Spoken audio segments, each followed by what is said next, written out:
Kalema TV. Ensonga y'akabaluwa Kadaama ke yawandiikira omuvubuka w'owaka, bakadaama bangi abagyogeddeko mu ngeri y'enjawulo. Buli omu waliwo abagamba yalina enkolagana n'omuvubuka oyo, n'owabeerawo abagamba nti ayinza okuba teyagiyina, naye wabula abavubuka b'owaka bazibu okubeera nga boogera nabo, so bawandiika. Nze nyinza obagamba nti kituufu, bw'olaba ekintu kinaakuleetera obuzibu tokikola. Bw'olaba akabaluwa kano kajja kuleetera obuzibu towandiika. Waliwo ne Kadaama awo gwe nja okubaleetera, ye agamba nti naye atera okuwandiika, naye akiwandiika mu bubbo, ate olumala akapapula n'agenda n'akaggyayo, then tokikola bw'olaba nga kijja kuleetera obuzibu. Ne bw'oba omuyitako awo, sikiwandiisaawo yonna abeera nti no alina abasirikale abamugaadinga, mugambe thank you, kimala oba weebale. Ekugamba kaŋŋambe nti tokola kintu kinaakuleetera buzibu. Bw'omanya kakiiti kano kuba kyemmanyi mugenda obbuwandiika, mubeera mumanyi nti we bakagwirako buzibu, then lwaki okikola? Naye bwe tuva mu kunenya oba okugamba nti yakikola oba teyakikola, wano Kadaama TV twagala nnyo okwewa amagezi. Kale kibaddewo, omulala bw'okiwulira manya nti tekirina kukolebwa. Ye aimu yaffe, manya munno yakikola, gwe ate togwa mu buzibu bwe bumu, kuba ayinza okuba nga yakikola nga takimanyi nti kinaaleeta obuzibu. Naye abamu bagamba yakimanya. Ensonga lwaki yakimanya, lwaki yakawandiika mu nkukutu era n'akamuwa mu nkukutu.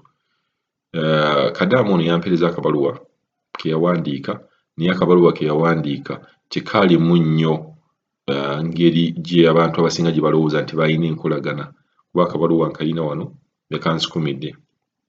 Kati tusooke tuwulize bakadaama ab'enjawulo nga boogera ku kintu kino, abamu bakkiriza abamu tebakkiriza. Halo nnyabuli Kadaama TV.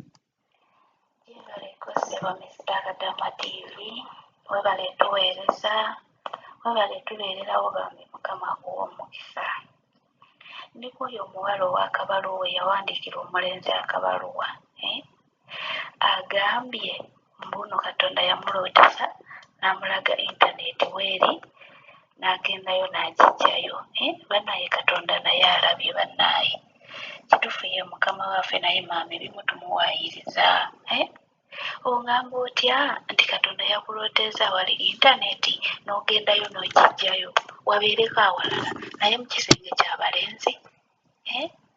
Nakyo kibeerawo. Omulenzi yamulaba ng'aggyayo intaneti, naye ate tatugambyeko nti oba omulenzi yamwogerako nti oba lwaki intaneti yange ogitwala ogibba. Agambye omulenzi yamala n'amuuzaako, olwalaba ng'agikozesa n'amuuzaako.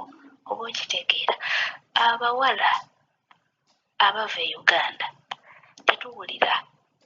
Tuva e Uganda nga batugambye buli kimu ekikwatagana ku bana abantu. Abaana abalenzi abo kituufu, nze wano wendi waliwo abaana abalenzi bali friendly, naye sisobola agenda mu lumu ye nga tantumyeyo. Oba okitegeera, niwe kuba kulongoosa amala kungamba nti nno Mary okimanyi, leero ogenda alongoosa lumu yange n'ebisulumuzo biibyo, olumala ng'oggalawo.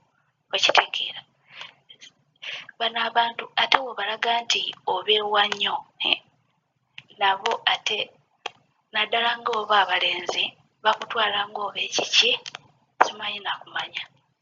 Naye ate nze oyo muganda wange simanyi oba agenda akola atya, kubanga bamusaliza tiketi, sikyo? Olunaku ne lutuuka ne bamutwala ku airport. Kati ate agambye agenda okomawo ewaka ng'akabaluwa baakalabye. Akimanya atya nti oba olwalaba akabaluwa ne bagambirawo bano bamutuute ku airport nti no mumukomyewo? Ye lwaki teyamugamba namumwa, omuntu gw'obeera naye mu nnyumba? Lwaki teyamugamba namumwa? Omanyi abo abalenzi beegisa n'agamba oba ngololera olugoye luno oba kiki, n'omugambira awo n'omugamba neeyanziriza olwa kintu gundi, naye n'owandiika leeta. Bannaaye ketumusabire naye nga ekyo ekyaleeta tekyandikoze. Nze mubuulira amazima muganda wange. Naye bannaaye asoose n'agamba nti nno yajja waka ne bamuma intaneti ng'ebintu bimukuba bimuze eno bimuze eri kati ate amangu ago Katonda yavaawa n'amulootesa ng'ebintu byali bimukuba.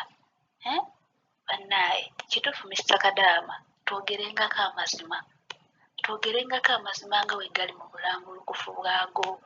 Awo omuntu afuna engeri ey'okuyamba naye buli lw'olimba bannaaye nze muleka nga musabidde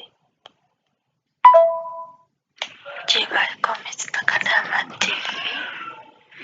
Mr. Kadaama TV kama kumukisa webala otubeererawo Mr. Kadaama TV netusobolanga okugabana ku bizibu byaffe abasinga byetubeera nabyo kweyomba kano kubasebyangu era ndowooza Kadaama TV bannange singa teriiwo kyokyo tukolera kyamaanyi nnyo era Mukama akuwa omukisa.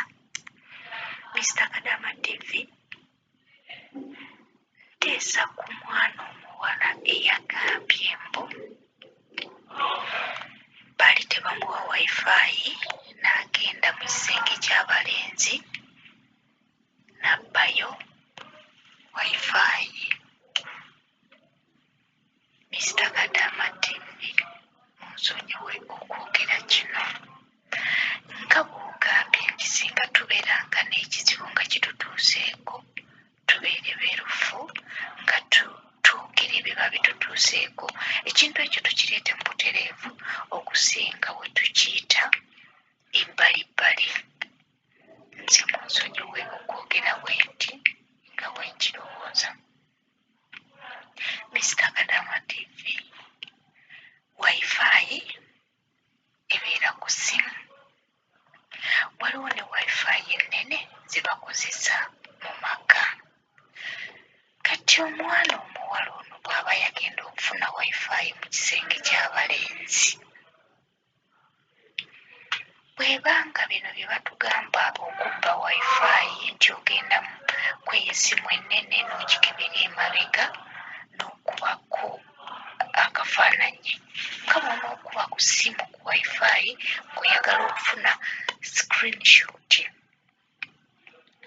Kati omwana muwala oyo bannange munsonyiwa okwogera bwe nti omanyi waliwo ebintu nga bw'oyogedde bye twetaaga tuleme kwekereza. Wifi si ssente, wifi nti ogenda wali osangewo ssente otooleko. Wifi ebeera ku ssimu ne bw'ebanga tebadde ku ssimu nga ze zino wifi ez'oku kisenge, ye mu kugenda mu kisenge ky'abantu